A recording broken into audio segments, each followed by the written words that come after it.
So this is you in your chilled, usual way of knitting. Yeah, I thought it would be useful. I thought that because um, the last couple of films we've done talking about this project, I've been sitting at a table, which isn't how I sit and knit, and obviously people have been looking over my shoulder at how I knit. But I thought, in my actual real environment, this is where I knit. This is my knitting chair, and I'm sitting here. The TV's there. I've usually got some sort of documentary going on. You're watching J.K. Rowling at the minute. I'm watching Newsnight from 2003. Interview with J.K. Rowling, and I just thought that I'd show you how I do it. So I haven't got my glasses on because I'm looking at. Can you see it? My feet in the way, Jeff. Yeah, So socks my pattern's here, and as you can see, I've filled in. You can do a close up later. I'm filling it in as I go along. I haven't got my glasses on because my glasses are for up close, and as I sit here, I'm glancing at the pattern, and I'm not inspecting the pattern. Does that make sense? I'm not, I can see what the pattern's doing without having to put my glasses on because my eyesight's not the best,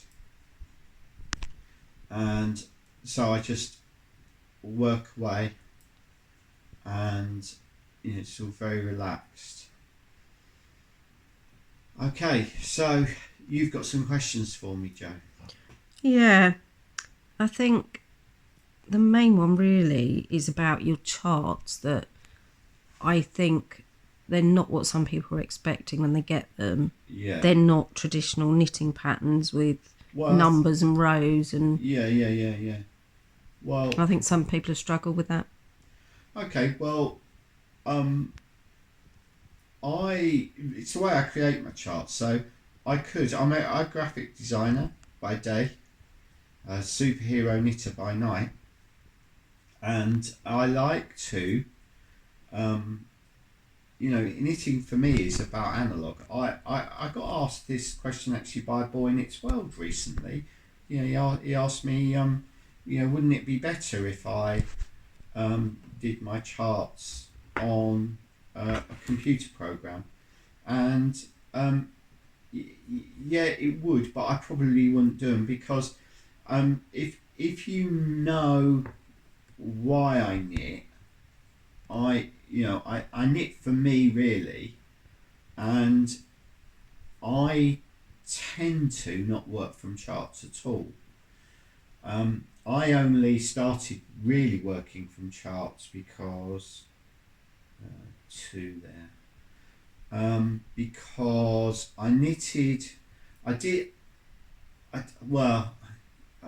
draw up a chart, but the things that I used to knit, I would just work from a drawing.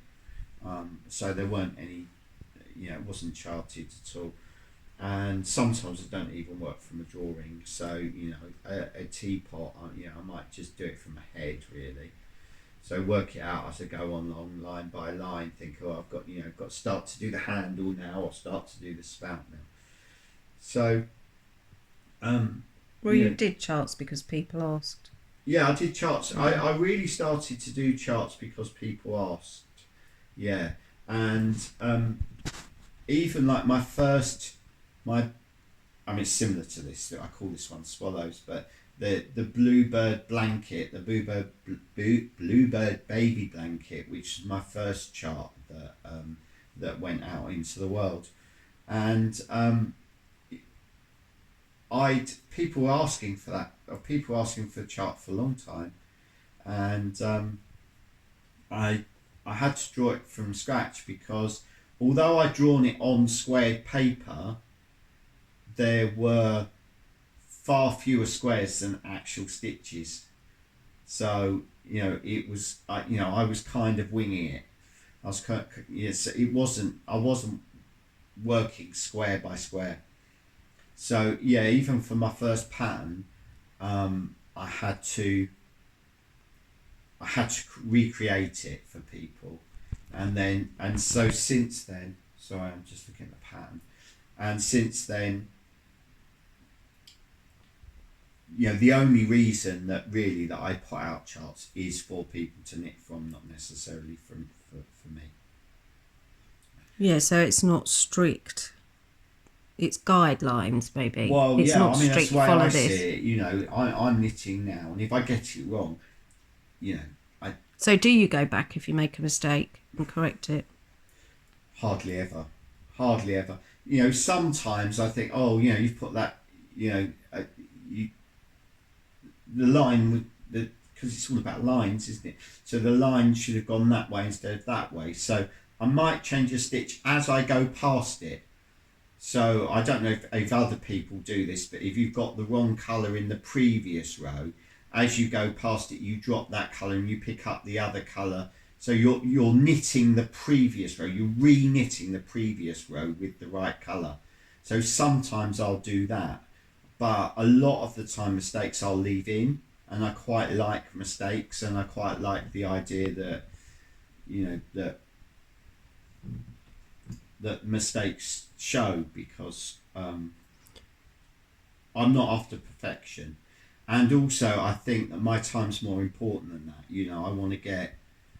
I want to get that. I'm at the moment, I'm absolutely desperate to get. I know I'm knitting this.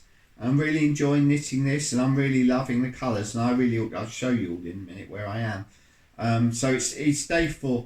But I'm desperate to knit the rabbit at the moment, and I've got lots of ideas with the rabbit. I'm talking about knitting with Sharpie pens for the first time ever. I'm actually thinking about painting my knits, so drawing on top of what I've knitted, and I'm really inspired by that as a prospect, and I think it's because for a few months now I don't think I've been pushing the envelope as far as I'm concerned. I feel like I need to be.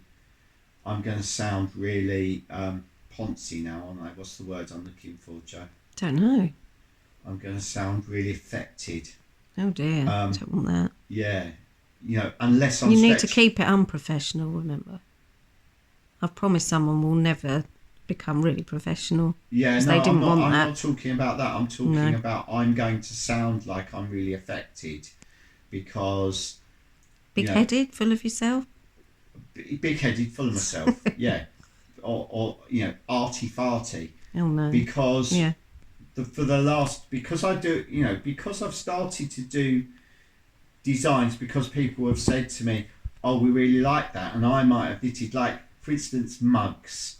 I knitted that in I used to knit them in the 90s, mugs. I know I knitted, your sister's got, I think, from late 80s, early 90s, she's got a mugs jumper. So I know I was knitting it then, and it was only because you wanted to do a TikTok, and you wanted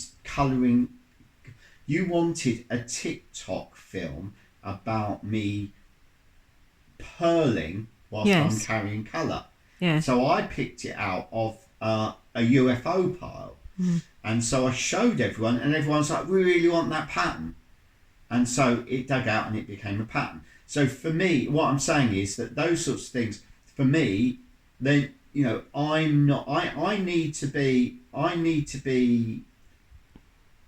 bit unsure about what I'm knitting. If I'm knitting something and feeling, quite confident about what I'm knitting, then I'm not really pushing myself. So I generally like to be pushing myself, and I think the idea that I'm thinking about, which is actually knitting something and then painting it afterwards, I don't know of anyone that's done it. Somebody must have somewhere, but I've been thinking about it for a long while. I've been thinking about knitting a white jumper and then colouring the stitches in one by one to create a. I actually been thinking about going out and buying a jumper and doing it, but I don't think it would work the same. But I'm definitely thinking about it for the hair blanket that I'm going to make, where I'm going to do the background and then the hair and the flowers around the hair are going to be white, and then I'm going to colour them in afterwards. Was that the question? I don't even know what was the question. Well, I just, there's a bit of extra waffle once I in there. start It's talking, okay. I just waffle on. Well, we'll Especially when we talk about knitting. So I have got more questions, which Yeah. are: people really worry about keeping the colour right, and they want to know, how do you keep the colour right? Well, they haven't got to worry with this because, I mean, I think you're talking about people that have bought the yarn packs. What I want people to do with this and what I'm doing is, completely random. So, I just pick up. I've got my man bag here. I do want to do a video one day about what's in my man bag. If you're interested in that, comments below. And I'll just pick then what's the next one out and then just tie that on. I think there was a question about that. How do I swap from one colour to another? How do you join? How do I join? Well, with this, I'm just tying them on. I don't normally, if I'm knitting a jumper and I run out of a colour, I wouldn't want a hard knot there, in the middle of a jumper. So but with this, all of the knots are going to be down that steek edge there. So all of the joins are there, down there. And I haven't got to worry about sewing them in because they're all going to be folded into the... Show it now. They're all going to be folded into the hem when that hem is made. So all of my... can I just show you as well while I'm at it so people can see where I am on day 4. So when I finished the last episode and I said, right, okay, I was desperate. I was chomping at the bit because I'd had to sort of not slow down. I'd stopped waiting for the right time for us to do filming, and so I was desperate to get started. And I've really sort of rushed at it since then, and then I had a time where you wanted me to go and see your dad in his home and stuff like that. And so we went to see your dad, and then we had like looking after the kids and stuff. So I lost a bit of time to that. And then this morning I got up really early because I was desperate to get going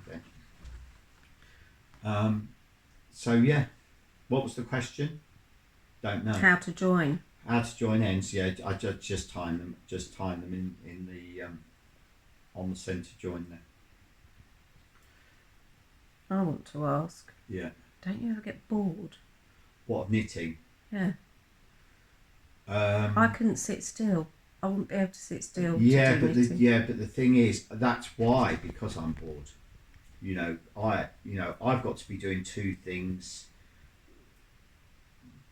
at the same time. So, I'm sitting here and I'm usually learning stuff. So I'm either watching documentaries or something that's going to teach me something. Yeah, but you can knit and watch telly. I can knit and watch telly, yeah. I wouldn't be able to do that. I mean, you can see how little I need to refer to the pattern when I'm knitting from a chart. It's not like... I don't find it difficult at all. I think a lot of people might be, if they're new to this type of knitting, but I think after about 20, 30 years, it does become a lot easier. Knitting in summer. Knitting in summer. I can't imagine that. I get hot enough. I can't imagine having some woolly thing when it's This is boiling one of your all day. questions, isn't it? Yeah, it's one of my stupid knitting questions. in summer. I don't know, because you're outdoors. I'm normally outdoors if I'm knitting in summer. Or we're in a cafe somewhere, aren't we? Yeah, I suppose. But yeah, and also these days, because I'm using fine yarn, it's not like I'm using great big bulky stuff. Yeah, no, it doesn't really bother me. So really, the questions about people saying how to keep it right, how do you not go wrong, kind of. Well, you can't go wrong with those colours. If you're using those colours, you can't go wrong. But your way of knitting is. You just need to, the most wrong thing for me would be if people were to knit that whole ball, then that whole ball, then that whole ball, and then that whole ball, and end up with a load of obvious stripes that are all the same width. People might like that, but to me that would look wrong. It's a kind of, you must unlearn what you have learnt. It's a bit of a Yoda thing. It's learning to be as random as possible, and I've just gone into a grey here, and I know that's going to be a really short stripe. I kind of already knew in my head that was going to be. Whereas the last stripe, which was a purple, I'd already decided in my head it was going to be a nice thick stripe. So I kind of know, but I don't know where I'm going after this grey at the moment. Maybe a darker grey. And obviously I've got to mention the darn socks that are very prevalent in this film. Well, that's what I have to sit and look at of an evening. Well, you don't, because you can't see anything. I have lovely dim lighting. That's why, maybe. You can't see anything because you're mood lighting. And candles, yeah. Yeah, very romantic socks. So what are you coming to look at? You're coming to look at the... So, yeah, I've just finished the row. So I'm going to colour in the previous row. So now I'm putting my glasses on so I can see what I'm colouring in. So I've just done this row. So I've got a nice thick pencil. So I just do that and that. So you're marking where you've been. That's what I've just knitted, yeah.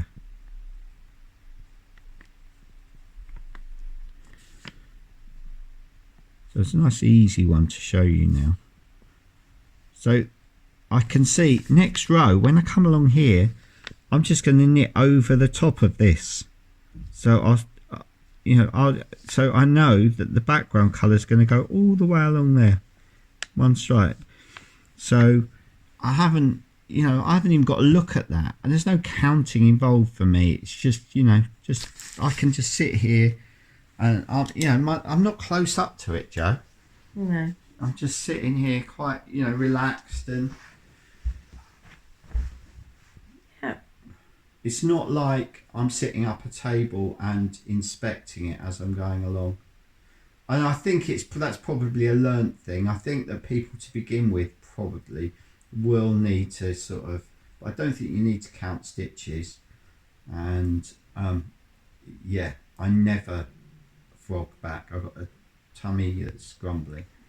I never frog back. Okay. The only time I can remember frogging back recently was on a whip. There's still a whip that had a moth hole, and I couldn't decide whether to darn it and carry on with it, or whether to excuse me, or whether to go back past the moth hole, and that's it. So that's the only time that I can think of in years. Okay then, so this is day 4. So yeah, this is day 4, and if you've got any questions for Jo to ask me, please put them below, and we're gonna go off now and go and have a look at everyone's other questions and stuff that are coming overnight on our social media. So see you next time. Yeah, see you next time. See you soon. Oh,